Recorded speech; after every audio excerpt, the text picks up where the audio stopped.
पूजा और भक्ति से तर जाते इंसान। दयालु है तुलसी जी, कृपालु है तुलसी जी। दयालु है तुलसी जी, कृपालु है तुलसी जी। विष्णु प्रिया तुलसी जी की महिमा बड़ी महान। विष्णु प्रिया तुलसी जी की महिमा बड़ी महान। इनकी पूजा और भक्ति से तर जाते इंसान। दयालु है तुलसी जी, कृपालु है तुलसी जी। दयालु है तुलसी जी, कृपालु है तुलसी जी।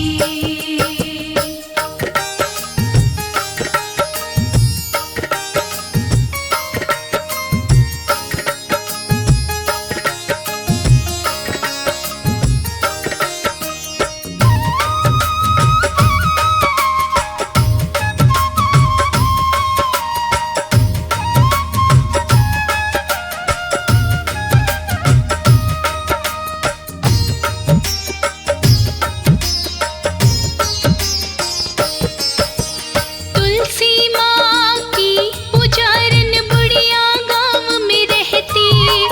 कार्तिके के महीने में तुलसी को सींचा करती। तुलसी माँ की पुजारन बुढ़िया गाँव में रहती। कार्तिके के महीने में तुलसी को सींचा करती। सच्चे हृदय से करती थी रोजाना वो गुणगान। सच्चे हृदय से करती थी रोजाना वो गुणगान। इनकी पूजा और भक्ति से तर जाते इंसान। दयालु है तुलसी जी, कृपालु है तुलसी जी। दयालु है तुलसी जी, कृपालु है तुलसी जी।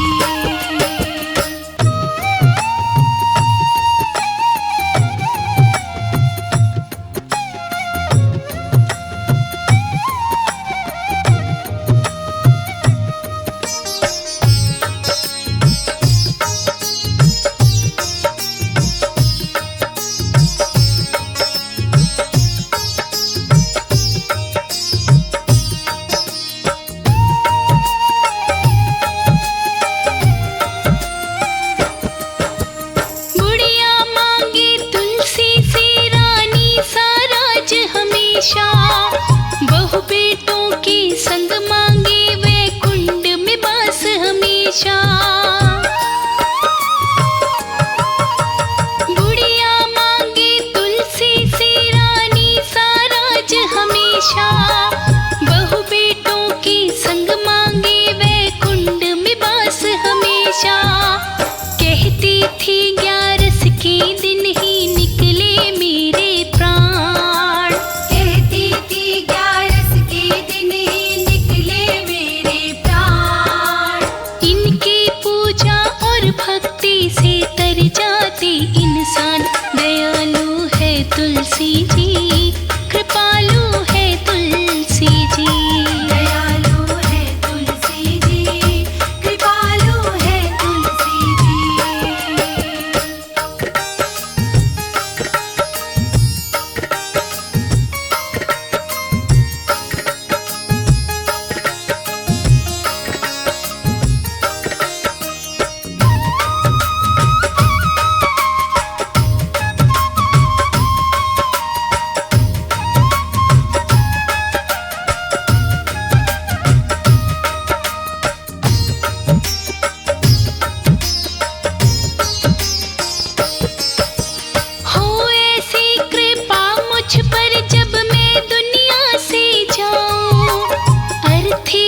सोच फिकर चिंता में वो दिन पे दिन मुरझाए। उस बुढ़िया की मांगों से तुलसी मन में घबराए। नित सोच फिकर चिंता में वो दिन पे दिन मुरझाए। उन्हें सूखता देख के कारण पूछ रहे भगवान। उन्हें सूखता देख के कारण पूछ रहे भगवान। इनकी पूजा और भक्ति से तर जाते इंसान। दयालु है तुलसी जी, कृपालु है तुलसी जी। दयालु है तुलसी जी, कृपालु है तुलसी जी।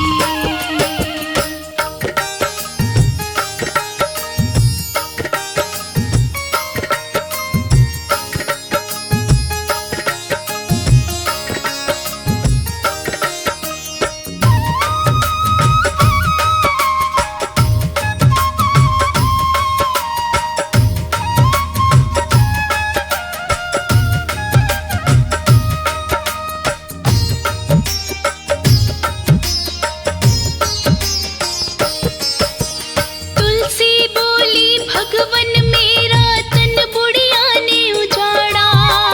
वो अंत समय में कंधा मांगे है मुझसे तुम्हारा। तुलसी बोली भगवन मेरा तन बुढ़िया ने उजाड़ा। वो अंत समय में कंधा मांगे है मुझसे तुम्हारा। तुम ही बताओ कैसे दे दूं उसको ये वरदान। तुम ही बताओ कैसे दे दूं उसको ये वरदान। इनकी पूजा और भक्ति से तर जाते इंसान। दयालु है तुलसी जी, कृपालु है तुलसी जी। दयालु है तुलसी जी, कृपालु है तुलसी जी।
तर जाते इंसान। दयालु है तुलसी जी, कृपालु है तुलसी जी। दयालु है तुलसी जी, कृपालु है तुलसी जी।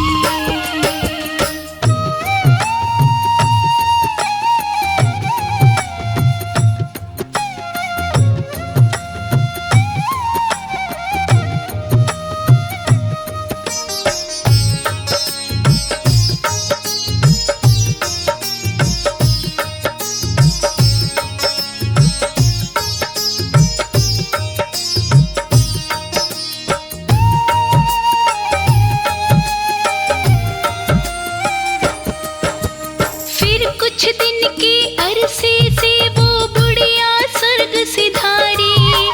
खबर मौत की सुनकर जुड़ आए सब नर और नारी। फिर कुछ दिन के अरसे से वो बुढ़िया स्वर्ग से धारी। खबर मौत की सुनकर जुड़ आए सब नर और नारी। लगी उठाने उस बुढ़िया को करवाने स्नान। लगी उठाने उस बुढ़िया को करवाने स्नान। इनकी पूजा और भक्ति से तर जाते इंसान। दयालु है तुलसी जी, कृपालु है तुलसी जी। दयालु है तुलसी जी, कृपालु है तुलसी जी।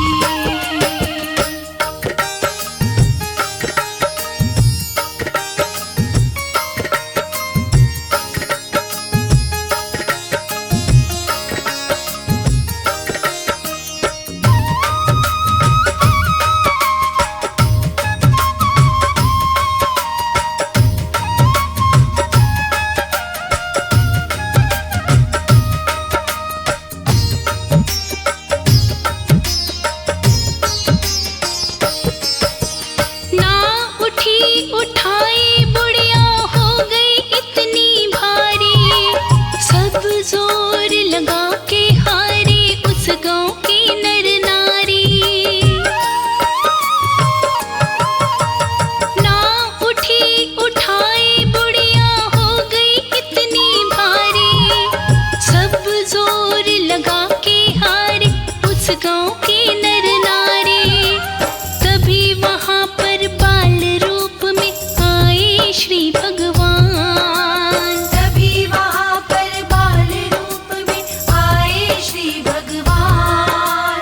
इनकी पूजा और भक्ति से तर जाते इंसान।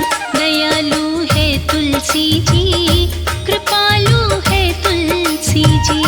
दयालु है तुलसी जी, कृपालु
कृष्ण ने कंधा, हो गई इच्छा पूरी दिल की। भगवन की वाणी सुन के वो बुढ़िया हो गई हल्की, दिया श्री कृष्ण ने कंधा,